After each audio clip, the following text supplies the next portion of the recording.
Hello tout le monde, c'est Charles. Coucou tout le monde, c'est Ava.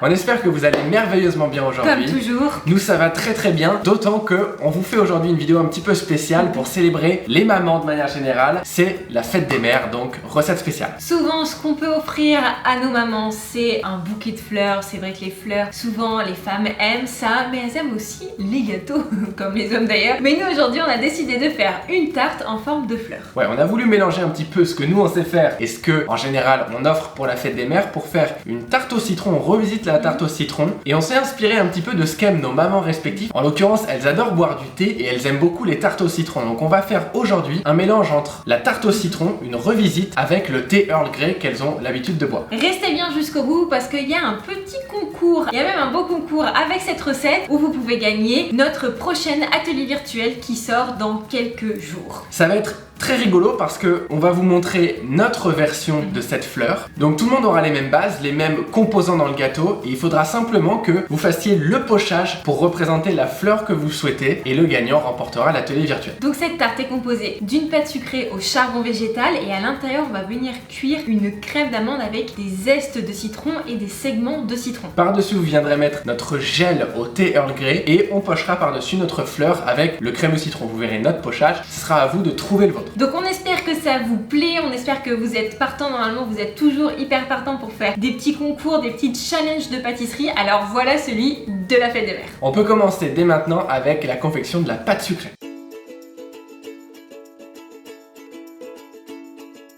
Dans un premier temps, vous versez le beurre en petits cubes bien froids avec la fleur de sel et la farine. Vous ajoutez la poudre d'amande, le sucre glace et le charbon végétal. Et en première ou deuxième vitesse, vous mélangez jusqu'à ce que le beurre forme comme un petit sable. On appelle ça donc la technique du sablage. Une fois que c'est le cas, vous pouvez hydrater votre pâte avec la pesée d'œuf. Vous mélangez en première vitesse et dès que c'est à peine homogène, vous arrêtez le robot et vous récupérez la pâte. Cette pâte, vous allez pouvoir l'étaler entre deux feuilles, soit de papier sulfurisé, soit deux tapis en silicone, ou comme nous, des feuilles de papier guitare pour bien pouvoir voir la pâte à travers, et vous allez l'étaler sur environ 3 mm d'épaisseur. N'hésitez pas régulièrement à la retourner, à retirer la feuille supérieure pour la remettre bien droite et éviter qu'il y ait des plis. Vous voyez qu'on a des petites roulettes sur notre rouleau pour essayer d'avoir exactement une hauteur homogène partout sur 3 mm. Vous pouvez évidemment faire 100.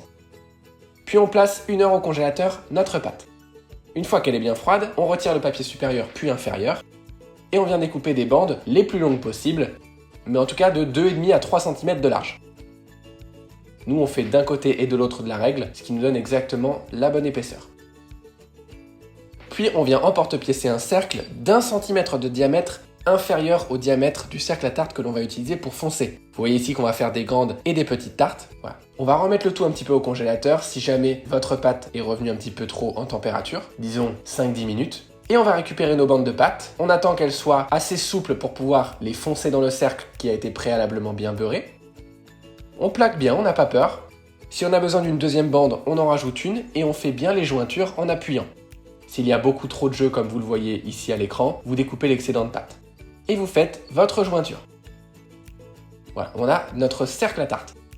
Maintenant, on va venir l'enfoncer sur le fond de tarte qui est un tout petit peu plus petit. Donc on enfonce bien et ça va normalement jointer le cercle et le fond. Avec un couteau, on arrase en faisant un mouvement de l'intérieur vers l'extérieur. Voilà, on peut décoller un tout petit peu les bords si vous voulez avec l'ongle, mais c'est pas nécessaire. Et on met au congélateur pendant environ une demi-heure avant la cuisson. On va continuer avec la dorure au charbon et la crème d'amande et on va pouvoir mettre en cuisson notre pâte. On va réaliser notre dorure en mettant du jaune d'œuf et de la crème liquide qu'on mélange au pinceau. Et on va ajouter un petit peu de charbon végétal jusqu'à obtenir la couleur souhaitée. Il ne faut pas que ça fasse trop épaissir notre mélange, mais il faut en revanche que ce soit quand même bien noir. Sinon en fait on va avoir une dorure un peu jaune sur notre pâte sucrée et c'est pas ce qu'on veut.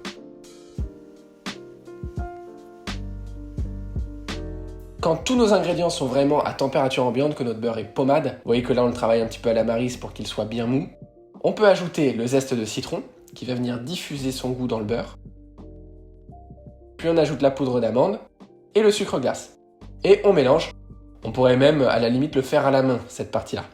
Nous, on voulait pas trop se salir, donc on le fait à la Maryse. Et puis on va ajouter petit à petit la pesée d'œuf. Elle aussi est à température ambiante. Si vous voulez une crème d'amande qui ne soit pas tranchée, il faut que tous les ingrédients soient à température ambiante. On mélange jusqu'à ce que la crème d'amande soit bien homogène et on peut la mettre en poche. Maintenant, on va couper les deux extrémités d'un citron et on va venir retirer, avec le mouvement que vous voyez à l'écran, toute la partie zeste plus ziste. Donc le zeste, c'est la partie colorée, le ziste, c'est la partie blanche. Et regardez exactement la technique à l'écran. On vient avec un couteau bien aiguisé venir choper les petits segments de citron qu'on appelle les suprêmes. On enlève les petits pépins si besoin et on va venir mettre ces segments à l'intérieur de notre crème d'amande. Nos pâtes sucrées sont bien congelées, on les enfourne pendant 20 minutes à 160 degrés. Puis, une fois qu'elles sont légèrement tiédies, on décercle et on ajoute notre dorure sur le dessus et sur les parois extérieures avant de renfourner pour 5 minutes. Puis on ajoute notre crème d'amande, quelques segments de citron, vous faites pareil sur les grosses ou les petites tartelettes, et on remet pour environ 15 minutes en cuisson. On lance maintenant le fameux gel au thé Earl Grey, vous allez voir que c'est très simple à faire. Et ça va venir twister notre tarte. On commence par hydrater la gélatine dans une pesée d'eau bien froide et on met le tout au réfrigérateur pendant 15 minutes. À côté de ça, on mélange agar-agar et sucre pour éviter les grumeaux. Et on verse dans une casserole l'eau qu'on va faire infuser comme si on faisait un thé. Donc on fait légèrement bouillir, on coupe le feu. On laisse infuser environ 5 minutes son thé Earl Grey et on récupère le sachet. Maintenant on peut ajouter en pluie le mélange sucré agar. On mélange vivement au fouet et on porte le tout à ébullition pour activer l'agar. Hors du feu et en dessous de 70 degrés surtout, on ajoute notre gélatine bien hydratée. On mélange et on vient réserver notre gelée sous un film alimentaire dans un bol, peu importe quel récipient. Et on met au réfrigérateur jusqu'à complet durcissement. Une fois qu'on a la gelée que vous voyez à l'écran, on va venir dans un pichet mixer au mixeur plongeant jusqu'à avoir une texture de gel qu'on met en poche sans douille et qu'on vient pocher sur la crème d'amande. Tout le goût de thé va être dans ce gel concentré. On vient lisser avec une petite palette pour que ce soit bien homogène. Vous pouvez avec un doigt un petit peu nettoyer les bords de tarte. Et on va passer au congélateur jusqu'à ce que ce soit bien dense. Pour terminer, on va faire notre crémeux et après on va pouvoir passer au fameux pochage. Attention qu'il ne va pas falloir reproduire à la maison si vous voulez participer au challenge. Vous allez devoir faire le pochage de votre choix pour tenter de gagner notre atelier virtuel.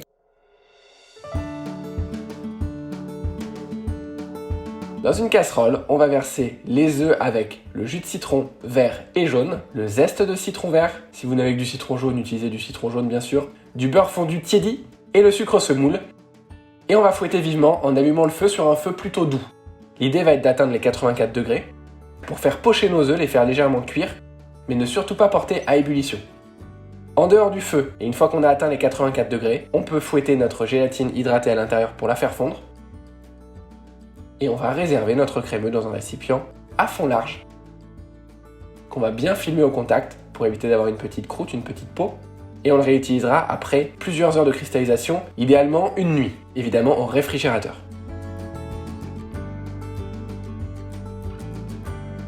On va utiliser une douille lisse de 10 mm pour venir pocher sur toute la couronne extérieure des belles boules de crème au citron qui a été préalablement bien détendue au fouet. C'est-à-dire que vous le sortez du réfrigérateur, vous le fouettez bien pour qu'il ait une bonne texture comme à l'écran, et ensuite vous le mettez en poche.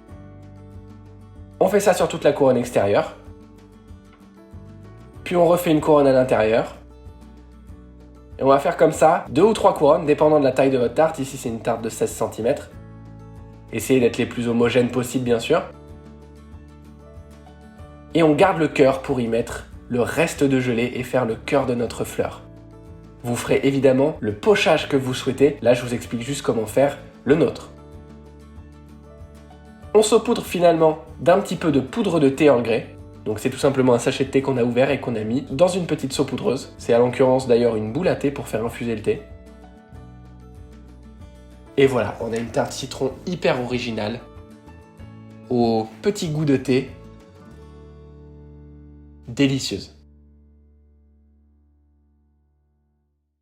Je trouve Trop le belle. pochage trop sympa. On dirait vraiment une fleur avec le cœur de gelée, moi j'adore. Bon, on va goûter pour voir si on sent le thé avec l'agrumes. C'est hyper bon. On sent le thé. Hein. C'est hyper bon. Je sais pas si vous aviez compris la référence de la pâte sucrée noire puisque c'est au thé noir, mais je trouve que noir et jaune, ça fait un beau contraste, c'est vraiment très joli. Et si je dis pas de bêtises, le thé Earl Grey c'est un thé à la bergamote, du coup on est toujours dans l'agrume et ça va hyper bien avec le citron. C'est vraiment très bon, c'est très frais, il y a le croustillant de la pâte, le moelleux de la crème d'amande et puis la légèreté de ce crémeux qui est vraiment très onctueux, très léger et pas trop sucré, forcément avec le citron, mais je trouve ça plutôt bien équilibré. La recette du crémeux elle est top. Si vous pouvez goûter le petit gel au thé à l'unité, c'est vraiment hyper sympa, c'est hyper bon. Cette tarte elle est fraîche, elle est plutôt légère je trouve. Ouais, je trouve aussi. C'est pas trop acide le fait d'avoir mis des segments de citron à l'intérieur, on pourrait avoir un petit peu peur mais ça confie à la cuisson. C'est vraiment une tarte toute dans la fraîcheur qui pour cet été va être absolument parfaite. On espère que cette vidéo vous a plu, que vous avez envie de refaire la recette mais aussi le challenge en faisant le pochage de votre choix. Pour participer, envoyez-nous votre participation par mail à contact@charleava.com avec une photo de l'extérieur et une photo de la découpe de votre tarte. On a hâte de voir tout ce que vous allez produire comme petites fleurs pour la fête des mères. Pour les plus passionnés d'entre vous, avant de partir, on vous met comme d'habitude dans la description un lien pour vous inscrire à une masterclass. On fait régulièrement des masterclass qui sont 100% gratuites pour aider les gens à progresser un maximum en pâtisserie et à s'éclater. Vous n'avez qu'à cliquer sur le lien. On vous dit à dans 2 semaines pour une prochaine vidéo. Bye! Ciao!